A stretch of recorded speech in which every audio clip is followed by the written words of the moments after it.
Okay guys, so here's my mini crawler. This is a 1.9 crawler. Typically low C mini crawlers in this class. This one I'm not sure I can call a low C anymore. You'll find out when I go through this. There's maybe 10-15% low C left in this thing. My main reason for doing this video is I did a complete rebuild on this truck. And I just wanted to go over it. Some people are very curious and want to see how it performs and how it works and everything. So I've done a running video as well, which I'll post a link. I'll just put it right here. If you want to check out the running video, click there. Or I'll put a link at the end of this as well so that you can watch through this video and see what's actually in this before you see it run. So what I've got in this is, I'll start with the front. This is the oldest part. This was my original upgrade mod for the minis that I came up with. It's been copied and imitated a lot, and I'm okay with that because I'm not looking to get anything out of this. It's just a great mod that a lot of people, it benefits a lot of people, and a lot of people have taken advantage of it, and that's great. It's great that one of my ideas has gone mainstream like that. But this is what I dubbed the Franken axle at the time. And basically what it is there's a mini crawler housing that I shaved all the stuff off of, the link mounts and the ends and stuff like that, and I took an XR10 housing and cut it off. Well, this is actually a Wraith housing. Cut it off and just slid it over top of the smooth mini crawler housing, which gives me the Wraith link mounts, which I've used aluminum Vanquish Wraith link mounts on this one. Give it a little more beef. And then I can run it more offset because I just cut off the inside one, so I could bring this tube in a little bit closer, because doing this mod actually gets you really close to the maximum width allowed in the USRCCA rules for the mini class. So, and then I also have on here the aluminum C-hubs and steering knuckles from an XR10, as well as the XR10 universals. I had to shave those down and flat spot them so that they'd fit in the diff. So it is a fairly involved mod, but it's well worth it because, as you can see, the steering angle is insane. It stuffs right into the shocks. Even though the shock is outboarded a little bit here, it's still about the same place as it would be stock. And I don't want to bring it in anymore because then it wouldn't be angled properly. But yeah, it stuffs the tires into the shocks. It gives you considerably more steering than the stock Mini. The stock Mini, you get maybe that much steering out of it, like not even close to the shock. And then, but this mod, it gives you excessive steering. You can also do it without going this far. You can leave the link and shock mounts on the Mini housing and just stuff these C's onto the Mini housing and bolt them down. It's okay. It's not quite as reliable, not nearly as adjustable, but it's an option for somebody who doesn't want to get that involved with it, who wants to do it a little bit quicker, a little bit easier. For the steering, I've got a Hi-Tech 7950 in there, long servo horn so that the drag link goes down below, and then there's the tie link up here. These are all titanium 1/8 inch, made by a local friend of mine. His name is Paul Stillist. You've probably seen him in some videos of mine and Ted's and various other people. But I have the link that I have the tie rod up underneath the servo mount. There's enough room in there that you can put it under there, and if you bend it right, it'll stay out of the way.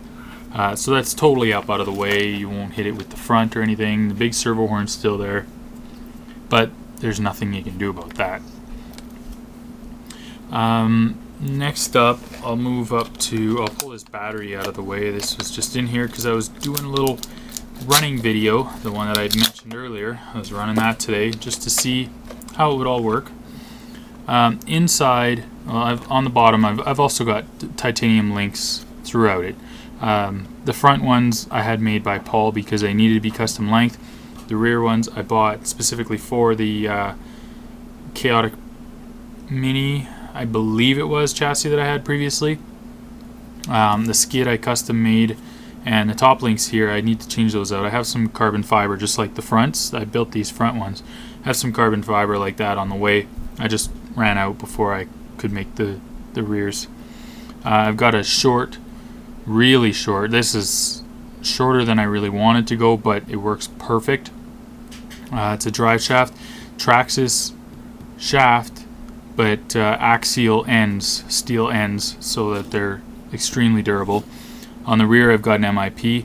Not sure if I'm happy with that right now. I might have to change that out. I had some issues modifying it so that it would fit on the 5mm shaft on the transmission. And the rear axle is just a stock low C mini crawler axle. And so that brings me to the transmission, which is the really unique part of this truck. Nobody's done this before. I can guarantee you that, because this transmission is brand new. I had it pre-ordered, and I know I'm the first to put this in here. But what this is this is made by Hulkster Engineering. And what it is basically is it's an XR10 transmission in a couple of carbon fiber plates, which allows you to run it in a shafted truck. It's intended for AX10 comp crawlers, but I stuffed it into the Mini mostly because I wanted to get rid of the big motor bulging out the side of the Mini, which I did. I had to widen the chassis a little bit, but it's still much narrower than stock, about 10 millimeters narrower than stock. And the gear reduction is pretty good in it. I've got a motor back here. It's called Extreme 380 or something like that. Just something I picked up off of eBay. I did dissect one of those motors and found out that it's a 41 turn motor. I've got that running to a 9-tooth pinion. I did have an 11-tooth pinion, but it just got hot after about 20 minutes of running, which is okay because we only ever run 6-minute courses, so not a huge deal, but there was a lot of wheel speed that really wasn't necessary. So I geared it down to a 9-tooth pinion, which is the smallest I could find at a reasonable availability and price. I believe there's an 8 out there, but the 9 is what I had because I bought a pack that had a bunch of them in it, and 9 was the smallest it would go. So I've got that motor on there. I did have to build an adapter plate. I'm not sure if you can see it in there, but there is a thick adapter plate. I think it's a 1/8 inch G10 I used. I needed to use thick stuff because I had to countersink some screws and stuff in order for it to all work together. But I built that adapter plate. I do have a Holmes Hobbies 400 puller stubby motor. It's in the mail. It should be here soon. I was going to put it in here, but I don't think that's going to happen now because it's 100 grams more, way up high, on a 1,200 gram truck. So it's like 10% of the truck weight, and it's way up high. I'm not sure I really want to go that route. It would make it pretty unstable, and I'm not really sure that it would benefit me that much. Depending on how long this motor lasts and how it performs, I may change my mind on that, but that's still to be determined. The other thing on here is I've got the stock shocks on here. I'm not impressed with them. They either need a lot of love or to get rid of them. So what I've got on order, I bought from a local guy, well, relatively local, but they're in the mail. I ordered some SCX10 shocks, which are about the same diameter as the mini shocks, but a lot longer. So I'm going to cut those down. I'm going to take about 9 millimeters off both the body and the shaft, and that will shorten them 18 millimeters in total, which will bring them pretty close to what the MRC stock shocks are. They'll still be a little longer, but it'll bring them pretty close to where these are, and then I'll be able to use 3mm hardware, both top and bottom, front and back, and then it'll be a lot easier to mount them up because right now the front's kind of loose in there because I have no way of really mounting it. You can't really see that, but it's just kind of loose on a screw. I kind of nutted on the screw there so that it would just kind of not have too much play, but enough that it could lean over and stuff like it needs to. So I'm not really happy with how those are performing, but I'm hoping the SCX10 ones will fix that. I can run the same shocks. I'm thinking of changing over to the stock MRC silver shocks or springs and see how that goes. I also intend to mill out some of this cab and chassis. I just did what I needed to do to get it running at the time. because I really wanted to get this thing going and make sure that the whole concept was going to work, because we have a comp in a couple weeks, I guess it is now. So I just wanted to make sure that I could make it work, get all the bugs worked out, and make sure it's actually going to be usable for the next comp, which it really seems like it is. I took it out today, and like I said, the video is posted already. I'm really happy with it. It performed a lot better than it previously had. It's pretty loud with all the gearing in here and no enclosure. It does get pretty loud, but it's not going to blow up on me. It's not going to break on me. The weak point right now, I'm not even sure. I beefed up everything now. The weak point used to be the transmission all the time. Every time if you had a problem. First it would be the drive shafts. Most people would upgrade the drive shafts right away. Then it would be the transmission. The transmission would blow up. Now, I don't know. Maybe the diffs, they're not all that strong. They're relatively stock. Not sure. Not sure what we're going to end up with. I think the motor, realistically, is not going to push hard enough to break anything on this truck now anyway. But that remains to be seen. I'll have to comp it a few times and then come back and let you guys know what I feel about it. So yeah, that's an overview of the Mini. Oh yeah, the tires. Everybody asks me about these tires. They're awesome tires, I gotta say. The rears I actually bought from a guy on RC Crawler. I bought them used. And what he did was he took some 2.2 Cobra Panthers and he cut them down the middle and cut a chunk out so that he could narrow them. And he also cut them, there's a slice mark right here, I don't know if you can see it, slice mark right there, where he cut them and cut a chunk out this way and kind of shrunk them down, glued them all back together, glued them down the center. And that was a great idea, but when I was looking at them, I decided, you know what, I'd like to have them a little bit bigger than that. I put these on the rear because they work as kind of an underdrive, overdrive situation. So I put the smaller ones on the rear. And then the front, I made these ones after I saw his and decided that I wanted them a little bit bigger. So what I did was I cut them down the middle just like he did, narrowed them up, and then I left the original height. I didn't cut them this way. I just left them the original size, and I cut out the bead out of them. And then I took another bead from, I think it was a flat iron or something. Any 1.9 tire would do. You just, if you have some tires that are burnt out or totally dead or whatever, then you just take the bead, you just cut the bead out of the other tire, you glue it in on this bead, or on the part where you cut out the bead, and then you just cleaned it up. And realistically, you can't even tell unless I tell you it's there.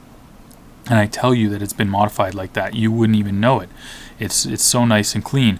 So it gives you a 2.2 tire, realistically 2.2 height, full height as to what it was stock, and a 1.9 bead, which is required for legal requirements for the 1.9 class. And then just narrow it up a little bit. And I like these tires. I like them a lot. They work really, really well. I've got some Crawler Innovations soft foams in the front and mediums in the rear. You don't want the rear to bite quite as much as the front, but they're pretty soft, especially when they're warm. If they're cold, they get a little hard, but all the tires do. So those are the tires. The wheels, I just made those out of carbon fiber, 1/8" carbon fiber, and a hole saw. Just figure out what size of hole saw you need. I don't remember what it is. I made these a while ago, and just cut it with a hole saw. And then I laid a beadlock ring on the outside and drilled through it for the outside holes, and then a hub ring or a Vanquish hub on the inside. Drilled through it so that I knew where those hubs or those holes go. Use it as kind of a template. And then on the inside, I did the same thing, but instead of drilling the Vanquish hub holes, I just used another hole saw, smaller, and cut through that so that it could fit on there. And then I just threw some weights in there just for weight. They're just hydraulic piston collars. They just fit over the hubs nicely. They are rotating mass. they go with the wheel. So some people like that, some people don't. So that's up to you to decide. I was thinking about throwing. I have an RC Bros weight kit in there, or sitting in my tool bag. Thinking about throwing in there. I'm not sure if I have the room because yeah, I guess maybe I do have the room. The wheels aren't perfect, so right here, if you see the RC Bros wheel, where is it? There we go.